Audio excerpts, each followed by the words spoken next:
जी का क्या संदेश, सुंदर सक्षम भारत देश। स्वामी जी का क्या संदेश, सुंदर सक्षम भारत देश।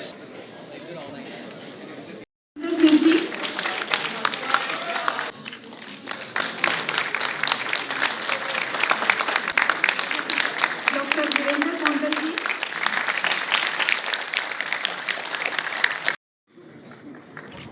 आशा करते हैं ये जो बंधन सेवन सिस्टर्स देश के अन्य हिस्सों से मोटे तौर पर सांस्कृतिक रूप से और भौगोलिक रूप से कटे हुए थे। वह सिर्फ भौगोलिक दूरी नहीं थी, बल्कि देश की एक बड़ी आबादी के चेतना से भी इन राज्यों का संपर्क न के बराबर हुआ करता था। ऐसे समय में अखिल भारतीय विद्यार्थी परिषद ने आज से 60 वर्ष पूर्व इस अभियान की शुरुआत की थी, जिसके पीछे एक राष्ट्र, एक जन, एक संस्कृति की भावना को जमीन पर उतारने का एक प्रबल संकल्प था। मुझे गर्व है कि दुनिया के सबसे बड़े छात्र संगठन के रूप में अखिल भारतीय विद्यार्थी परिषद ने देश की एकता, अखंडता को मजबूत बनाया है और युवाओं में भारत की महान संस्कृति की आस्था को सुदृढ़ बनाना तथा राष्ट्र प्रेम की भावना को बलवती बनाने का अनवरत काम किया है। अनगिनत सांस्कृतिक कार्यक्रमों, सेमिनार तथा देश के दूर दराज क्षेत्रों में संपर्क अभियान के माध्यम से अखिल भारतीय विद्यार्थी परिषद ने सुनिश्चित किया है कि यदि व्यक्ति के लक्ष्य ऊंचे और स्पष्ट हों तो निश्चित रूप से सफलता के शिखर को प्राप्त कर सकता है।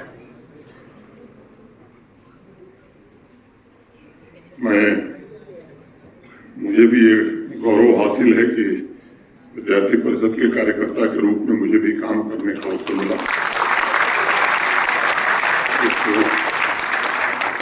समय था जब वामपंथ और समाजवाद का प्रभाव देश में बहुत तेजी से बढ़ रहा था।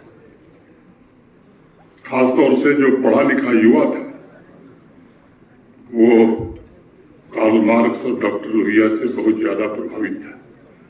वैसे समय में विद्यार्थी परिषद ने जब काम शुरू किया तो 70 से 80 का दशक एक ऐसा दशक था जब देश के विश्वविद्यालयों में पूरी तरह से अखिल भारतीय विद्यार्थी परिषद ने बाकी छात्र संगठनों को मैं कहूं तो महत्वहीन बनाने में एक सफल भूमिका का निर्वहन किया।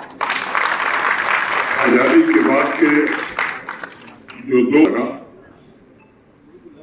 तो मुझे लगता है कि उस समय के देश के राजनीतिक दलों की भूमिका तो थी ही, लेकिन वास्तव में गुजरात के नवनिर्माण आंदोलन की नींव भी विद्यार्थी परिषद के द्वारा ही रखी गई। और ये तथ्य कुछ लोगों को शायद पता होगा, जब मीसा एक बड़ा ही ऐसा कानून बना था जिसमें आपातकाल के दौरान देश के बहुत सारे लोगों को उत्पीड़न करने के लिए जेल में डाला गया, तो हिंदुस्तान का पहला मीसा भी विद्यार्थी परिषद के कार्यकर्ता पर ही लगा था। जेपी, मोरारजी भाई, अटल बिहारी वाजपेयी, जितने नाम आप जानते हैं सब पर बाद में लगा। और वो अभी भी हैं, पत्रकार हैं, पहले विद्यार्थी परिषद के पदाधिकारी हुआ करते थे। असम में खासतौर से नॉर्थ ईस्ट में बांग्लादेशी घुसपैठियों के आंदोलन में भी अखिल भारतीय विद्यार्थी परिषद की बड़ी महत्वपूर्ण भूमिका थी। और आज भी सतीश जी जो भारतीय जनता पार्टी में काम कर रहे हैं, उस आंदोलन से लंबे समय तक जुड़े रहे। आज ये हम सबके लिए प्रसन्नता का विषय है कि बीते 10 वर्ष ऐसे रहे हैं जब न सिर्फ उत्तर पूर्वी राज्य विकास की धारा से, मुख्य धारा से जुड़े हैं, बल्कि दिल्ली स्वयं चल करके नॉर्थ ईस्ट के लोगों के दरवाजे पर पहुंचने का काम कर रही है। 6 अप्रैल 2016 तो भारत के इतिहास में मैं बहुत ही महत्वपूर्ण तिथि मानता हूं। उस दिन आजादी के पश्चात पहली बार अरुणाचल प्रदेश का सबसे जो रिमोटेस्ट विलेज तामा चुंगचुंग सड़क मार्ग से देश के अन्य हिस्सों से जुड़ा था। देश को उगते हुए सूरज की भूमि कहा जाता है, लेकिन उस दिन वाकई में ताकसिंग और माजा वैली के बीच बसे उस गांव में विकास के नए सूरज का उदय हुआ था। मैं आज कह सकता हूं, पिछले एक दशक में अनगिनत आधारभूत संरचना इंफ्रास्ट्रक्चर प्रोजेक्ट्स तथा आर्थिक विकास के माध्यम से उत्तर पूर्वी राज्य भारतवर्ष की विकास यात्रा को ऊर्जा, संकल्प शक्ति और वहां की आकांक्षाओं को नई ताकत देने का काम कर रहे हैं।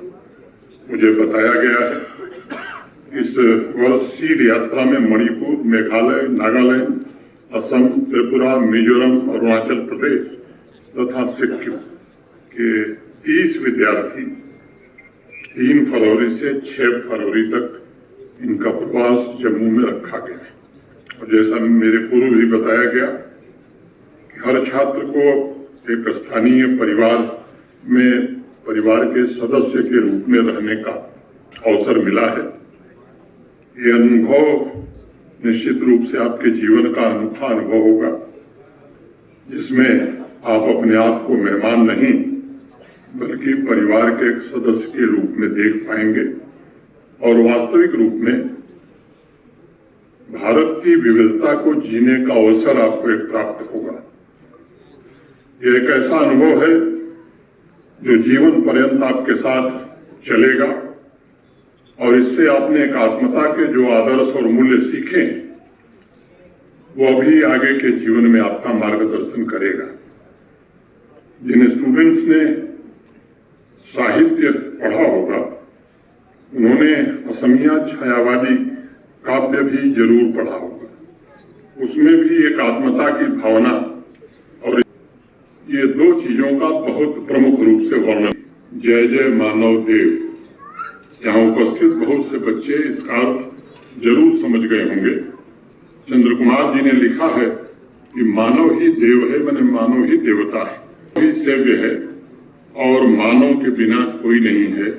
अतः मानव को ही पूजो और मानव देव का ही जय घोष करो।